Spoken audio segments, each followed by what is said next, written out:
वैश्विक राजनीति या सामूहिक सुरक्षा के लिए बारे में कहा जाता है कि आज के दौर में जब दुनिया के ज्यादातर देशों के पास न्यूक्लियर पावर है, जंगी हथियार हैं, तो युद्ध की संभावना उतनी ही कम होती है। लेकिन इसका दूसरा पहलू यह भी है कि अगर युद्ध की परिस्थिति बनती है तो खतरा उतना ही बड़ा भी होता है, जैसे इस वक्त रूस और यूक्रेन के बीच हालात बने हुए हैं। रूस यूक्रेन से सटी अपनी सीमा में लगातार सैन्य अभ्यास कर रहा है, जिस पर नाटो देश और यूक्रेन ने चिंता जाहिर की है। वहीं अमेरिका यह दावा कर रहा है कि रूस यूक्रेन पर हमले की तैयारी में है, जबकि रूस इन दावों को सिरे से खारिज कर रहा है।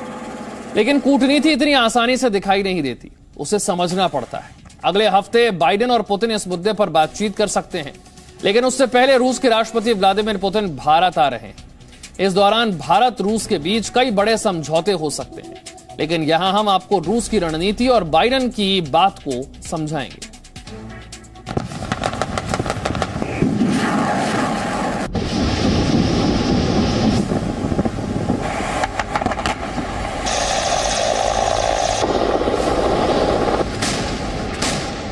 बॉर्डर पर सैनिकों की तैनाती,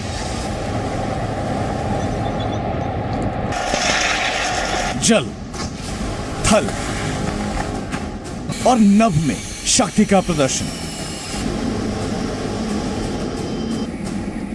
लगातार चल रहे युद्धाभ्यास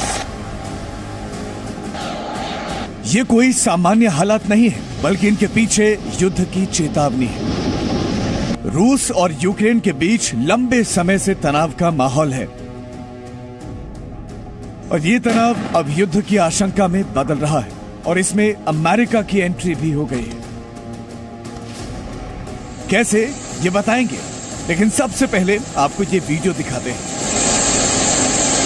ये रूस के फाइटर जेट के अंदर से रिकॉर्ड किया गया है। बेशक यहां आपको दो ही विमान दिख रहे हैं, लेकिन ये रूस के Su-27 और Su-30 की जोड़ी थी, जो ब्लैक सी के ऊपर यूएस के RC-135 और CL-600 सर्विलांस विमानों को एस्कॉर्ट करते दिख रहे हैं।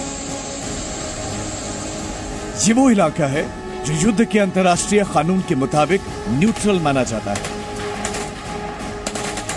लेकिन यहां अमेरिकी सर्विलांस विमान रूस की सीमा के बेहद करीब पहुंच गए थे, जिसके बाद रूस के फाइटर जेट्स पहरेदार की तरह सर्विलांस विमान के पीछे उड़ते दिखाई दिए ताकि अपनी सीमा की सुरक्षा को सुनिश्चित कर सके।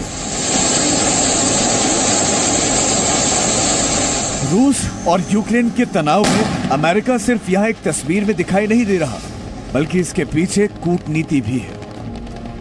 वो कैसे, अब ये आपको बताते हैं। रूस ने 1 दिसंबर को अपने शीत युद्धाभ्यास की जानकारी दी। रूस के दक्षिणी सैन्य इलाके में ये मिलिट्री ड्रिल शुरू हुई, जिसका कुछ हिस्सा यूक्रेन बॉर्डर से भी मिलता है।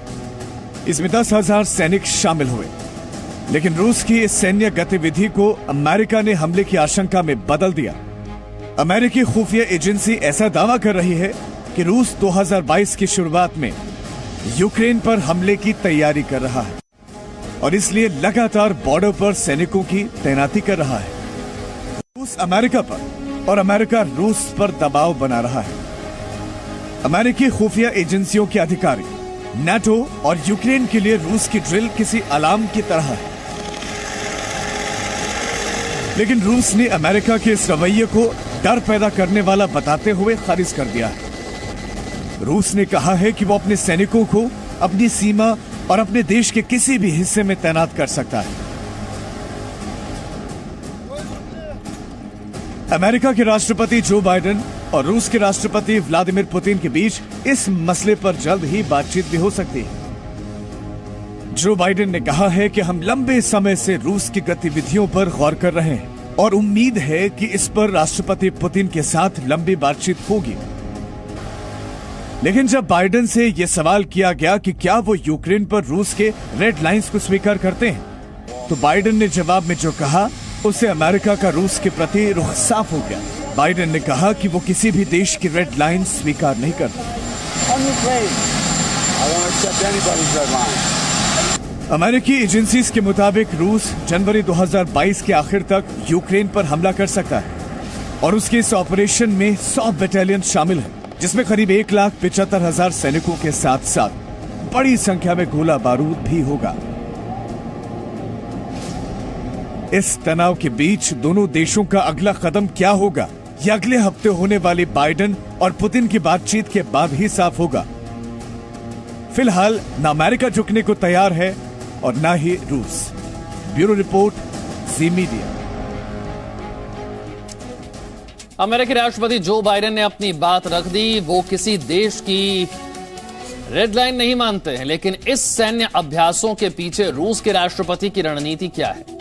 व्लादिमीर पुतिन क्या सचमुच युद्ध चाहते हैं या फिर इसके पीछे मकसद कुछ और है?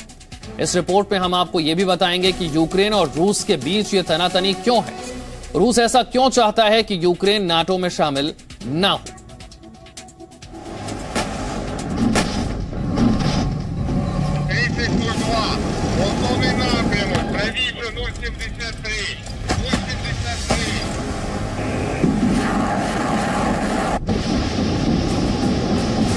एक दिसंबर को रूस ने मिलिट्री ड्रिल शुरू की।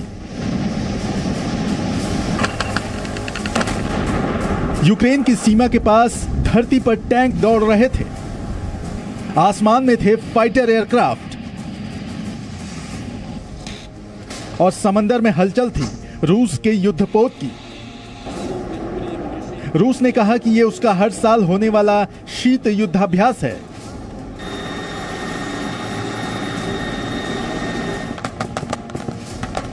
यूक्रेन ने रूस की इस मिलिट्री ड्रिल को अपने लिए खतरा बताया और हमले की आशंका भी जता दी।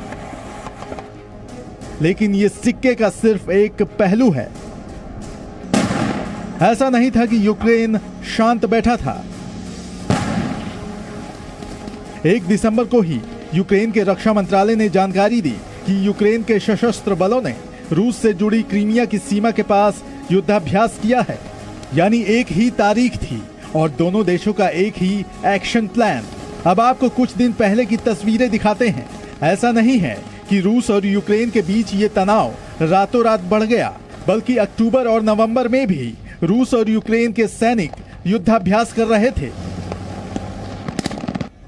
21 नवंबर को यूक्रेन ने तनाव के बीच एक एयर ड्रिल की। इस ड्रिल में IL-76 मिलिट्री कार्गो प्लेन से लेकर Mi-8 हेलीकॉप्टर और पैरा ट्रूपर्स भी शामिल हुए थे। और ये रूस को यूक्रेन का जवाब था। लेकिन इसके पीछे की कहानी कुछ और है। सवाल ये है कि आखिर रूस की मिलिट्री ड्रिल के पीछे राष्ट्रपति पुतिन की क्या रणनीति है? जवाब है नाटो। दरअसल वो चाहते हैं कि अमेरिका यूक्रेन के नाटो में शामिल होने का समर्थन न करे। और सिर्फ यही नहीं, यूक्रेन को लेकर नाटो के लिए ना की गारंटी चाहते हैं पुतिन। अब अटैक करे या ना करे, रशिया बेसिकली यूक्रेन के ऊपर मिलिट्री प्रेशर बढ़ा रहा है कि यूक्रेन अमेरिका और यूरोपीय देशों से अपनी दोस्ती ज्यादा ना बढ़ाए। रशिया प्रोपेगेंडा भी कर रहा है बाहर भी और अपने देश के अंदर भी, यह कहते हुए कि यूक्रेन रूस को थ्रेटन करने के लिए बाहरी देशों के साथ मिलिट्री अलायंसेस कर रहा है, जिसके चलते रूस को नुकसान होगा। तो इन सब चलते यह लग रहा है कि पुतिन एक माहौल क्रिएट कर रहे हैं रूस के अंदर भी और दुनिया के बाहर भी कि यूक्रेन को आने वाले वक्त में बहुत खतरा है। रूस के राष्ट्रपति व्लादिमीर पुतिन जो बाइडेन और पश्चिमी ताकतों से ये गारंटी चाहते हैं कि नाटो पूर्व में अपना दायरा नहीं बढ़ाएगा। सीधी भाषा में कहें तो ये कि यूक्रेन नाटो का हिस्सा नहीं बनेगा। इन मिलिट्री ड्रिल्स से पश्चिमी ताकतों का ध्यान रूस की तरफ खींचना चाहते हैं, खासकर अमेरिका का। व्लादिमीर पुतिन का कहना है कि पश्चिम के देश यूक्रेन पर रूस की रेड लाइन को गंभीरता से नहीं ले रहे हैं और यही कारण है कि रूस आक्रामक रवैया अपना रहा है, लगातार सीमा पर सैन्य गतिविधियां कर रहा है। अब सवाल आता है कि रूस यूक्रेन को नाटो में शामिल क्यों नहीं होने देना चाहता। इससे पहले आपको इसकी वजह बताएं, जरूरी है कि आप नाटो के बारे में थोड़ा जान लें। नाटो 30 देशों का संगठन है जिसमें अमेरिका और ब्रिटेन भी शामिल है। नाटो का गठन साल 1949 में हुआ था और इसका मकसद था सोवियत संघ के दबदबे को खत्म करना। यूक्रेन नाटो में शामिल नहीं है, लेकिन उसे नाटो का समर्थन हासिल है और इसीलिए जब रूस और यूक्रेन के बीच तनाव बढ़ता है तो ये सिर्फ 2 देशों का तनाव नहीं रह जाता, बल्कि रूस और 30 देशों के बीच का तनाव बन जाता है। ये पूर्व और पश्चिम की लड़ाई बन जाता है। एक तरफ नाटो और एक तरफ सोवियत संघ के दबदबे की विरासत।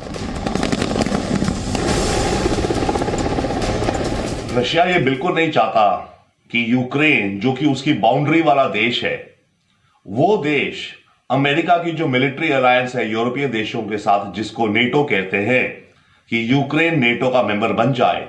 अगर यूक्रेन नेटो का मेंबर बन गया तो इसका मतलब तो ये होगा ना कि उसके पास सारी से सारी एडवांस्ड अमेरिकन टेक्नोलॉजीज और आर्म्स यूक्रेन ले पाएगा। तो रशिया ये सिचुएशन एब्सोल्युटली अवॉइड करना चाहता है और यूक्रेन को याद दिलाना चाहता है, धमकाना चाहता है कि वो अगर ऐसा करेगा तो उसको बहुत बड़ा नुकसान हो सकता है। नेटो कहता है कि यूक्रेन बॉर्डर पर रूस युद्धाभ्यास न करे, जबकि रूस कहता है कि वो अपनी सीमा में युद्धाभ्यास कर रहा है और इससे किसी को घबराने की जरूरत नहीं है। नेटो के महासचिव जेंस स्टोल्टनबर्ग ने रूस को चेतावनी दी कि वो यूक्रेन के खिलाफ अगर ताकत दिखाता है तो उसे भारी कीमत चुकानी होगी और रूस का कहना है कि यूक्रेन में नेटो लक्ष्मण रेखा पार न करे। तनातनी के बीच रूस एक भी कदम पीछे हटने को तैयार नहीं है। वो लगातार युद्धाभ्यास कर रहा है। रूस के रक्षा मंत्रालय के मुताबिक ऐसे सैन्य अभ्यास लगातार जारी रहेंगे।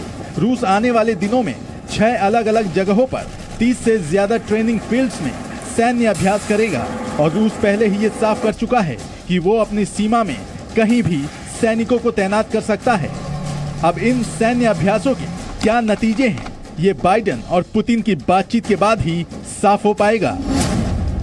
ब्यूरो रिपोर्ट, जी मीडिया। वक्त एक छोटे से ब्रेक का है।